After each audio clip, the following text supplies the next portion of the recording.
Assalamualaikum warahmatullahi wabarakatuh. Kami di sini dari kelompok 4 akan menjelaskan hasil kerja kelompok kami yang berjudul Memahami Kepribadian. Kami yang beranggotakan 4 orang dengan saya sendiri Arya Prasetyo dengan NIM 112110977. Nama saya Wiatur dengan NIM 112110232. Nama saya Sekar Monika Pramestia Putri dengan NIM 112111040. Nama saya Sylvia Sucinoviandini dengan nomor NIM 112111037. Nah, di sini kami akan menjelaskan beberapa materi. Itu ada A. Definisi kepribadian, B. Penentu kepribadian, C. Teori kepribadian, D. Kepribadian organisasi, E. Struktur kepribadian, dan yang terakhir ada F. Kepribadian dan perilaku. Definisi kepribadian. Menurut Gordon Allport, kepribadian adalah organisasi dinamis dalam individu dari sistem psikofisik yang menentukan penyesuaian uniknya terhadap lingkungannya. Sekira 1 dekade setelah formulasi Allport, R.W.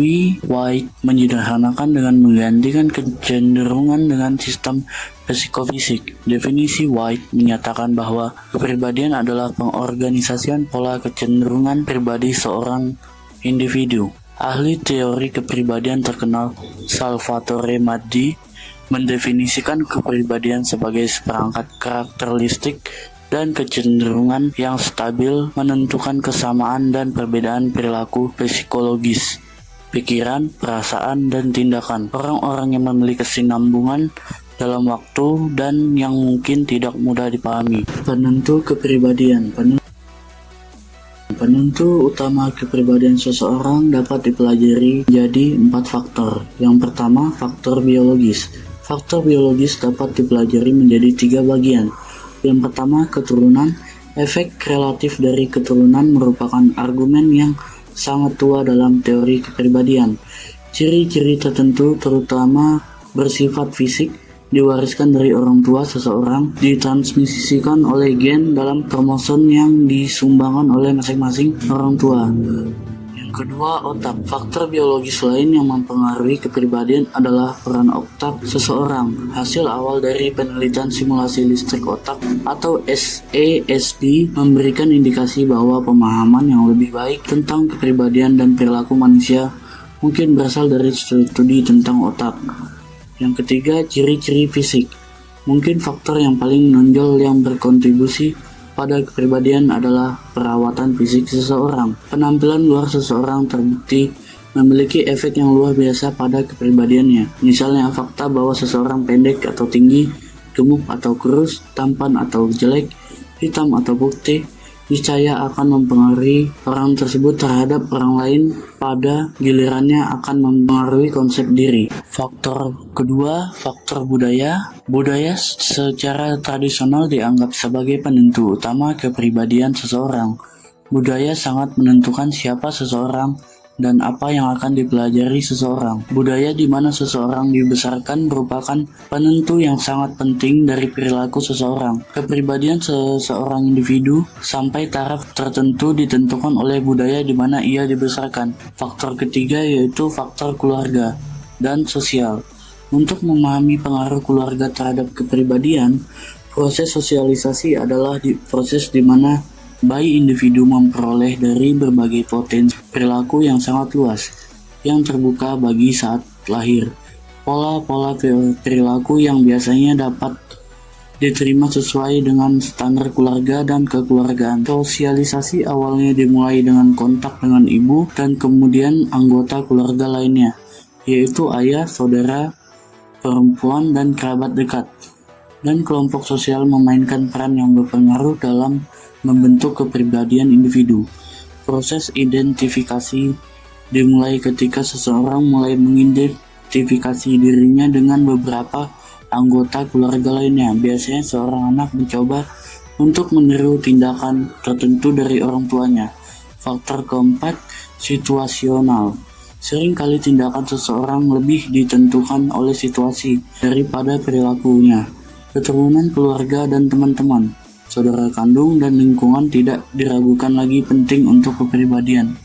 Tetapi harus diketahui bahwa itu adalah situasi atau keadaan langsung yang akhirnya dapat mendominasi. Teori kepribadian.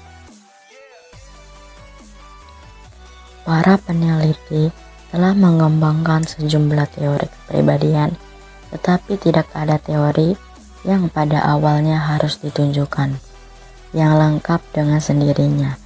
Teori kepribadian dapat dikelompokkan yaitu: yang ke-1, teori intrapsikis; yang kedua, ketik teori; yang ketiga, teori sifat; yang keempat, teori pembelajaran sosial; yang kelima, teori diri sendiri.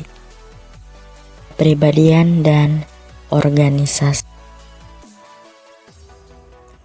Kepribadian dan organisasi. Ketidaksesuaian antara kepribadian dan struktur organisasi dapat menyebabkan kebingungan dan kekacauan, hilangnya minat anggota dalam organisasi, moral rendah, dan kepuasan kerja rendah. Sumber perbedaan kepribadian memiliki dua faktor penting. Yang pertama, keturunan atau alam, yang tertanam dalam pemahaman yang banyak orang tentang kepribadian adalah kepercayaan, pada dasarnya genetik. Ungkap-ungkapan seperti kontroversi netur-netur dalam teori kepribadian tajam seperti "dia seperti ayahnya" mencerminkan keyakinan tersebut. Secara historis, perbedaan pendapat tentang sejauh mana faktor genetik mempengaruhi kepribadian. Yang kedua, lingkungan atau nurture. Banyak ahli perilaku masih percaya bahwa lingkungan memainkan peran lebih besar. Aspek lingkungan yang mempengaruhi pembentukan kepribadian antara lain: yang ke-1, budaya. Istilah budaya mengacu pada cara khas di mana berbagai populasi manusia atau masyarakat mengatur kehidupan mereka. Individu yang lahir dalam budaya tertentu dihadapkan pada nilai-nilai keluarga dan masyarakat serta norma-norma perilaku yang dapat diterima. Yang kedua, keluarga. Kelompok pertama yang menjadi anggota sebagian besar individu adalah keluarga mereka. Orang-orang juga berpartisipasi dalam berbagai kelompok dalam kehidupan mereka. Berbagai peran dan pengalaman yang dimiliki orang-orang sebagai anggota kelompok merupakan sumber penting lain dari perbedaan kepribadian. Struktur kepribadian. Sifat hanya mengacu pada istilah yang digunakan orang untuk menggambarkan satu sama lain agar bermanfaat. Istilah-istilah ini perlu disusun menjadi sekumpulan kecil konsep atau deskripsi. 5 faktor utama merangkum struktur kepribadian. Faktor 5 besar ini sering disebut: 1. Menggambarkan penyesuaian individu. 2. Kemampuan bersosialisasi. Ketiga, kesadaran. Keempat, keramahan. Dan yang terakhir, kelima, keterbukaan intelektual. Kepribadian dan perilaku. Kepribadian dan perilaku orang-orang dalam organisasi saling terkait secara rumit. Para peneliti misalnya telah secara eksternal menyelidiki hubungan antara faktor-faktor kepribadian dan prestasi kerja. Temuan mereka menunjukkan bahwa karyawan yang bertanggung jawab dapat diandalkan, gigih, dan berorientasi pada prestasi, berkinerja lebih baik daripada mereka yang tidak memiliki sifat-sifat ini. Faktor-faktor kepribadian yang menentukan prestasi kerja antara lain: 1. Harga diri. Harga diri berhubungan positif dengan prestasi dan kemampuan untuk mengeluarkan usaha untuk menyelesaikan tugas. Jelas, harga diri merupakan perbedaan individu yang penting dalam hal perilaku kerja yang efektif. Kedua ada locus of control. Individu yang memiliki LOC internal yang tinggi percaya bahwa perilaku dan tindakan mereka sendiri, terutama tetapi tidak harus secara keseluruhan, menentukan banyak peristiwa dalam hidup mereka. Di sisi lain, individu yang memiliki LOC eksternal yang tinggi percaya bahwa kesempatan, nasib, atau orang lain yang signifikan dalam menjelaskan aspek perilaku dalam organisasi dan lingkungan sosial lainnya. Ketiga ada orientasi tujuan. Secara khusus, dua orientasi dianggap penting dalam memahami beberapa aspek kinerja pekerjaan individu, yaitu 1. Orientasi tujuan pembelajaran adalah kecenderungan untuk mengembangkan kompetensi dengan memperoleh keterampilan baru dan menguasai situasi baru. Kedua, orientasi tujuan kinerja adalah kecenderungan untuk menunjukkan dan memvalidasi kompetensi dengan mencari penilaian yang menguntungkan dari orang lain. Misalnya, supervisor dan menghindari penilaian negatif. Yang keempat ada introversi dan ekstroversi.